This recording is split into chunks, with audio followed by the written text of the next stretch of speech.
உங்களுடைய குழந்தைகள் உணவு உட்கொள்ளும் போது காட்சிக்குரிய தொழில்நுட்ப சாதனங்களை நாடுகிறார்களா? பிள்ளைகளை காட்சிக்குரிய தொழில்நுட்ப சாதனங்கள் இன்றி இருக்க தயார்படுத்துதல்.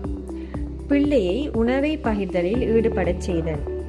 பொறுமையாக செயற்படல். முதலில் ஒரு வேளைக்கு மட்டும் தொழில்நுட்ப சாதனங்களின்றி சாப்பிட பழக்குதல். பின்பு அனைத்து உணவு வேளைக்கும் சாதனங்களை தவிர்த்தல். குழந்தையின் தொழில்நுட்ப சாதனங்களின் பாவனையை முற்றாக தவிர்க்க செய்யும் போது அவர்களில் அடம்பிடித்தலில் ஈடுபடலாம். இதனை தவிர்க்க ஒரு புத்தகத்தை வாசிக்க உந்துதல் அல்லது ஏதேனும் செயற்பாட்டில் ஈடுபடச் செய்தல். புத்தி சாதுரியமாக செயற்படுதல்.